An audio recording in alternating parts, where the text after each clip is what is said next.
As it turns out, we humans are much more mysterious than one could ever think. As spiritual evolution occurs within each individual, certain realizations unfold that give us a new understanding of our existence.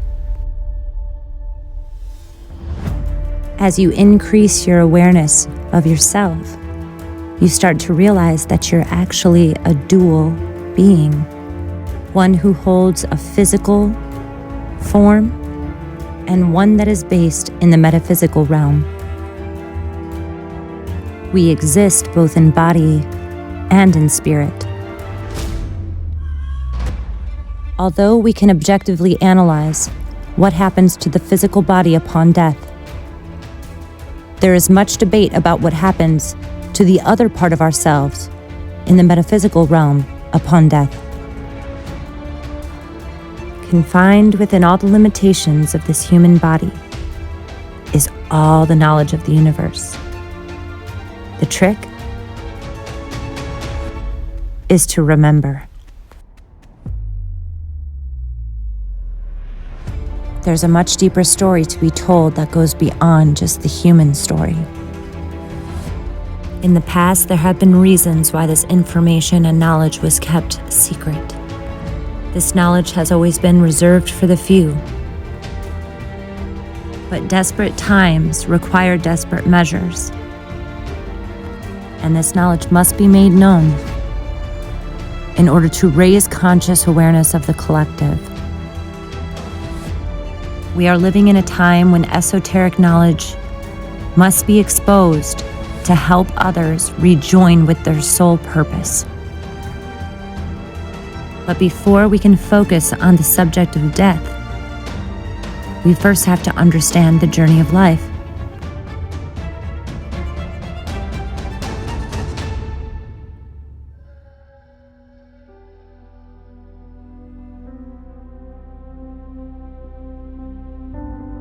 Now, what I'm about to tell you has the potential to change your perspective on your entire life. And the gain of this knowledge should always be approached with responsibility and accountability,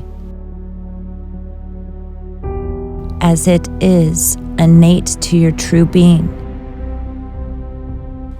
You are powerful beyond measure. And even though it may sometimes not feel like it, you are absolutely a co-creator in this reality. And although it might take some time to fully understand, you are also the creator of your very own life. Every joy, every heartbreak, every challenge, and every success was designed by you. And you created it this way for a very specific purpose. We design these experiences to gain knowledge of ourselves and to learn how to love. But we are also endowed with a very special thing when we incarnate into this dimension, and that is free will. So although we designed these experiences with a certain intention, we may not always meet the expectations, but the underlying purpose is to experience the duality of emotions and learn to love ourselves and others. It is important to recognize each experience as a lesson or a challenge in life that is ultimately meant to teach us about ourselves. In alchemy, this is called transmutation, which is one's ability to take a seemingly negative experience and turn it into a positive one. And it is the responsibility of each of us to align with the underlying message or the lesson that was to be learned.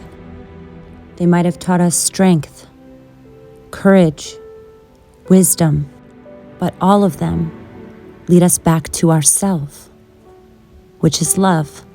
And to transform into conscious expressions of it. The philosophy of reincarnation, also referred to as transmigration, can be found in every corner of the world.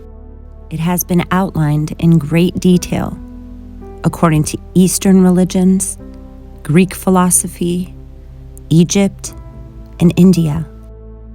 Early Greco-Roman religions also contained elements of reincarnation, and although it may come as a surprise, pre-Christian and early Christian teachings also contain concepts of reincarnation.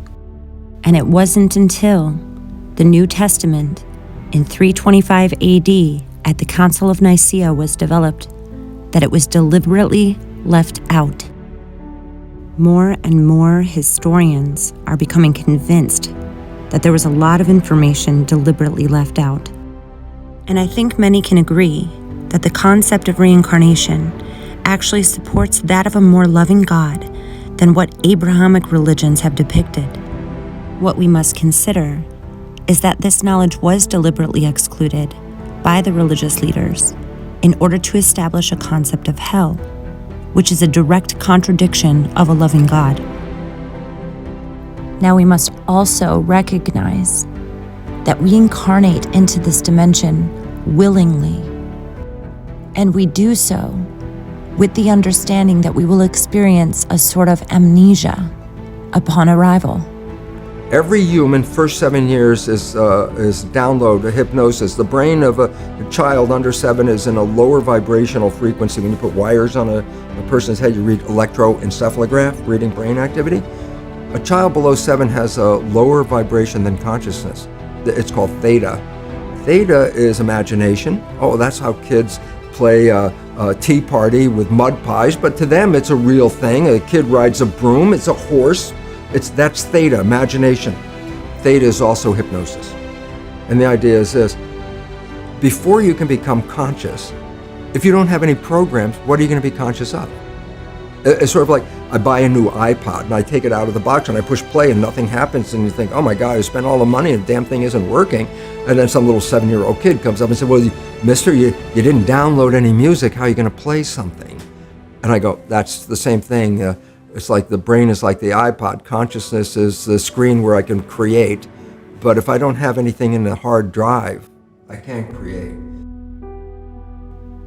If we remembered the process of reincarnation and the purpose in which we incarnated, there would not be much to experience.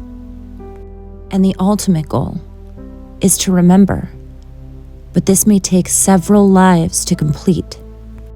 And if we fail to fulfill our mission in one life, we are required to come back and do it again. The true references to hell are actually referring to this dense, lower, third-dimensional existence that we have fallen to.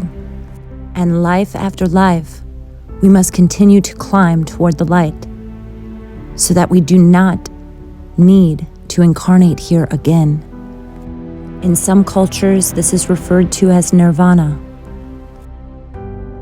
And then there are those who have met the requirements, but decide to come back to help others. And this is called Bodhisattva.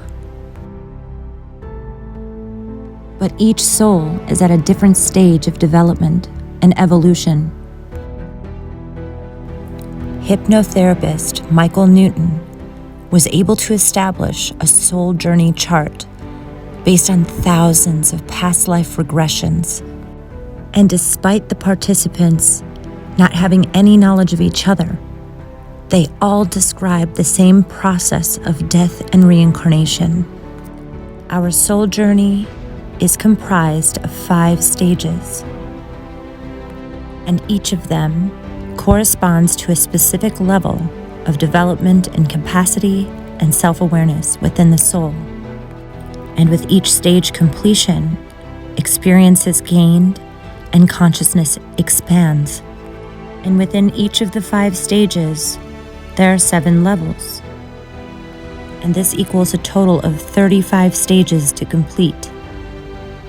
each stage requires at least one full life. But sometimes these stages may be harder to complete, and so this number may be much higher. We all begin our journey here at stage 1 and are always on the path to reach higher stages, even if we aren't consciously aware of it. So you see, we design experiences that are directly related to the experience we are meant to gain, to try and grant our passage to the next phase. We also may collaborate with other souls that incarnate with us to help us along our journey. We also often incarnate with souls that we experienced in previous lives. And so you see, this is why we might choose a life that might not be ideal, because we know that we can do it again and again. We may choose an undesirable life to absolve past karma, or to advance more quickly. Or we may even choose a resting life, where we don't intend to gain much at all. But it all contributes to a journey of the soul and the beautiful dance of growth that we so truly desire. What you need to remember is why you chose this life, and how have your experiences helped you grow. And if you can find the answer to that, then you know the stage is done. May the truth come to light, and may the truth set you free.